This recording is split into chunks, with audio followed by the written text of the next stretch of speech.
Assalamu alaikum wa rahmatullahi wa barakatuh, mes chers frères et sœurs. Aujourd'hui, Inch'Allah, nous allons voir que nous serons tous interrogés sur notre potentiel le jour du jugement. Mes chers frères et sœurs en islam, dans un des hadiths rapportés par Abu Hurayra radiallahu an, ce hadith d'ailleurs est mentionné dans plusieurs recueils de hadiths et comporte différentes variantes dans les formulations, mais l'essence du hadith reste toujours la même. Donc ce hadith a été rapporté par Malik ibn Murtad d'après son père qui a dit, Abu Zar radiallahu an a dit, j'ai dit, ô messager d'Allah sallallahu alayhi wa sallam, quelles sont les choses qui protègent une personne du feu de l'enfer? Le prophète sallallahu alayhi wa sallam répondit, la foi en Allah. Je dis, quelles sont les actions qui accompagnent la foi? Le prophète sallallahu alayhi wa sallam répondit qu'il dépense de la petite part qu'Allah lui a accordée. Je dis, et si cette personne est trop pauvre et ne trouve rien à donner? Le prophète sallallahu alayhi wa sallam dit, alors qu'il ordonne le bien et interdise le mal. Je dis, ô messager d'Allah, et si cette personne est dans une position sociale trop vulnérable pour ordonner le bien et interdire le mal? Le prophète sallallahu alayhi wa sallam dit qu'il aide quelqu'un qui est compétent ou qu'il fasse quelque chose pour celui qui ne l'est pas. Je dis, ô messager d'Allah, et si cette personne n'a aucune compétence ni aucun savoir? Le prophète sallallahu alayhi wa sallam dit qu'il soutienne quelqu'un qui est opprimé. Je dis, et si cette personne est elle-même faible et opprimée? Le prophète sallallahu alayhi wa sallam dit, vas-tu donc laisser aucun bien à ton frère à accomplir? Puis le prophète sallallahu alayhi wa sallam dit qu'il retienne simplement son mal des gens. Je dis, et si c'est tout ce qu'il fait, entrera-t-il au paradis? Le prophète sallallahu alayhi wa sallam répondit, il n'y a pas un seul croyant qui poursuit sincèrement l'une de ces choses sans que le jour du jugement, elle ne saisisse sa main jusqu'à ce qu'elle le fasse entrer au paradis. Abu Zar radiallahu an était connu pour sa nature curieuse. Il voulait toujours en savoir davantage. Le prophète sallallahu alayhi wa sallam lui donna une réponse très courte et simple au départ. En effet, le prophète sallallahu alayhi wa sallam lui dit « La foi en Allah te suffira ». Sachant pertinemment qu'Abu Zar radiallahu an allait poser d'autres questions par la suite.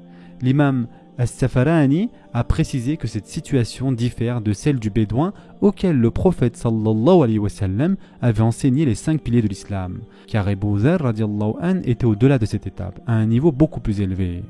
Voici donc les différents enseignements que le prophète sallallahu alayhi wa sallam a transmis à Abu Zar radiallahu an dans ce hadith.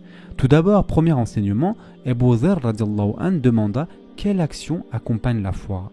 Et le prophète sallallahu alayhi wa sallam répondit qu'une personne devait dépenser de la petite part qu'Allah azza wa jal lui avait donnée. Le mot spécifiquement utilisé dans ce hadith désigne bien une très petite quantité. Le prophète sallallahu alayhi wa sallam utilisa ce mot pour montrer à Abu Dharr radiallahu an qu'il comprenait sa pauvreté et pour lui enseigner que la charité n'est pas réservée qu'aux riches. Ceux qui ont peu doivent quand même essayer de donner un tout petit peu dans la voie d'Allah azza wa jal, car c'est un moyen de se purifier, de purifier leurs biens et de se rapprocher d'Allah subhanahu wa ta'ala. Un message constant dans les hadiths est que le messager d'Allah sallallahu alayhi wa sallam parlait souvent de gens simples accomplissant des actes simples qui devenaient pour eux un biais d'entrée au paradis. Que ce soit la femme qui donna de l'eau à un chien assoiffé ou l'homme qui ôta un obstacle nuisible de la route. Ces personnes n'étaient pas riches, mais leur action était riche et grandement appréciée par Allah subhanahu wa ta'ala.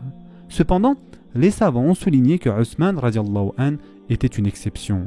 Il était juste, extrêmement riche, et chaque fois qu'on faisait appel à lui, il dépensait largement ce qu'on attendait de lui. La pauvreté est abordée dans de nombreux hadiths comme une forme d'injustice, car elle est très souvent imposée aux gens. La pauvreté n'est pas simplement le fruit du hasard, comme si certains étaient chanceux et d'autres non.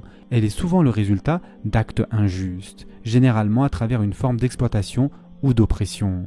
Même aujourd'hui, nous constatons que 85% des richesses mondiales sont détenues par une infime minorité, n'est-ce pas? Et que des phénomènes tels que le racisme, l'oppression et l'exploitation ont provoqué ce déséquilibre criant dans la répartition des richesses. Certains politologues ont d'ailleurs affirmé que l'injustice économique représente le combat inachevé du mouvement des droits civiques. C'est cette injustice qui place des individus dans une situation d'exclusion économique, ce qui peut souvent les conduire vers des chemins obscurs. De plus, Allah subhanahu wa ta'ala mentionne que la première qualité des gens doués d'excellence, c'est-à-dire d'ihsan, est qu'ils dépensent dans les moments d'aisance comme dans ceux de difficulté. Même lorsqu'aucune obligation apparente ne pèse sur eux, ils choisissent tout de même de donner dans la mesure de leurs moyens, car ils se fixent eux-mêmes ce devoir. Allah Azza wa Jal dit à leur sujet dans le Coran qu'ils préfèrent les autres à eux-mêmes, même lorsqu'ils sont eux-mêmes dans le besoin de ce qu'ils donnent. Le prophète sallallahu alayhi wa sallam nous a également dit que la meilleure des aumônes est celle donnée quand une personne craint la pauvreté. En effet, le deuxième conseil que le prophète sallallahu alayhi wa sallam donna à Abu Dharr radiallahu an est extrêmement précieux, car il nous montre la prochaine étape à suivre lorsqu'on ne peut pas dépenser matériellement. Si quelqu'un se trouve dans une situation où il ne peut pas donner la moitié d'une date en aumône, alors qu'il s'efforce d'ordonner le bien et d'interdire le mal, car ce sont des formes de charité, c'est-à-dire de sadaqa, qui ne nécessitent pas d'argent. Le messager d'Allah, sallallahu alayhi wa sallam, a dit que chaque fois qu'une personne appelle au bien ou interdit le mal, cela constitue une aumône de sa part. Et Ibn Hajar a également dit qu'une personne peut être impliquée dans le processus qui mène à l'acte de charité et recevoir la même récompense que celle qui a effectivement donné. Cela signifie qu'une personne peut simplement transporter l'aumône ou faciliter son acheminement ou encore inviter quelqu'un à accomplir un acte de bien et elle en obtiendra la récompense complète. Et Abdullah ibn Mas'ud radiallahu an a mentionné qu'il est plus difficile d'interdire le mal et c'est pour cela que cela devient plus aimé d'Allah Azza wa Jal. Ordonner le bien ou faire le bien est la plus facile des deux actions, car cela se fait souvent en réaction à un mal. Mais si nous éliminons la cause de ce mal, cela serait encore meilleur. Il a aussi ajouté un autre point. Celui qui s'efforce d'interdire le mal fera face à plus d'opposition et de conséquences. En effet, lorsqu'une personne fait le bien, il est peu probable qu'elle reçoive une réaction hostile. Mais lorsqu'elle s'oppose aux maux de la société, elle est bien plus exposée aux représailles pour avoir pris position. Troisièmement, Abu Dharr radiallahu an pose alors une nouvelle question. Et si c'est trop dangereux pour une personne d'ordonner le bien et d'interdire le mal? Et si cette personne est dans une position de vulnérabilité extrême, l'empêchant d'accomplir même ses actes gratuits de charité? Abu Dharr radiallahu an lui-même se trouvait dans une telle situation lorsqu'il accepta l'islam, dans les premiers jours de la révélation à la Mecque. Le prophète sallallahu alayhi wa sallam lui recommanda, ainsi qu'à d'autres, de ne pas proclamer leur islam publiquement, car cela représenterait une menace grave pour leur vie. Mais Abu Dharr radiallahu an ne put se contenir et annonça publiquement son islam, et il fut presque battu à mort pour cela. Ibn Mas'ud radiallahu an eut également une expérience similaire, n'est-ce pas? Lorsqu'il proclama publiquement qu'il avait accepté l'islam, sa clavicule fut brisée, et il fut battu jusqu'à perdre connaissance. Le prophète sallallahu alayhi wa sallam comprenait que les gens ont des capacités différentes et que certains n'ont pas l'autorité nécessaire pour ordonner le bien et interdire le mal. C'est pourquoi il donna le conseil suivant à Abu Dharr radiallahu an en réponse à sa question. Aide quelqu'un qui est compétent ou fais quelque chose pour celui qui ne l'est pas. Autrement dit, si tu n'es pas en position de produire un changement, alors cherche quelqu'un qui l'est et aide-le. Par exemple, mes chers frères et sœurs en islam, si tu connais une personne qui est douée pour parler en public ou même élaborer des politiques, mais elle n'a malheureusement pas les connaissances suffisantes pour transmettre le bon message ou l'information correcte, tu peux alors l'assister en partageant ce que tu sais. Tu n'es peut-être ni un orateur éloquent, ni en position d'autorité, mais tu peux contribuer au changement en aidant ceux qui le peuvent, par exemple en leur fournissant des données et des faits, ou tout simplement en les aidant à utiliser les réseaux sociaux. Il est important de se rappeler que toute personne en position d'autorité n'a pas toujours toutes les connaissances nécessaires aussi. Chacun a ses faiblesses et bien souvent, une personne ayant un certain pouvoir dans la société peut commettre des erreurs, parfois évidentes, mais le conseil bienveillant peut l'en préserver. Si nous parvenons donc à influencer ceux qui influencent, alors ils pourront accomplir des actions justes en notre nom. À ce sujet, le prophète sallallahu alayhi wa sallam a dit: celui qui guide vers un bien aura la même récompense que celui qui l'accomplit, et celui qui initie une bonne tradition aura la récompense de tous ceux qui la suivront.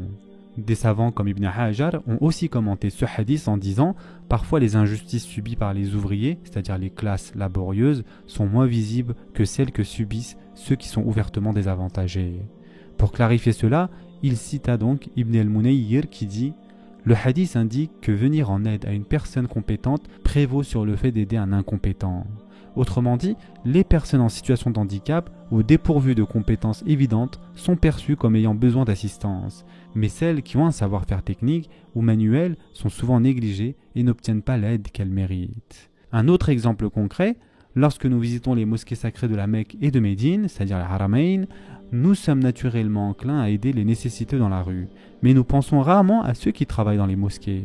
Nous supposons qu'ils perçoivent un salaire et donc ils n'ont pas besoin d'assistance. Mais en réalité, ce sont les travailleurs qui sont souvent oubliés, prisonniers d'un système injuste et victimes de négligence. Une autre leçon tirée de ce hadith est qu'il est préférable d'enseigner un savoir-faire à quelqu'un plutôt que de simplement lui fournir une aide ponctuelle.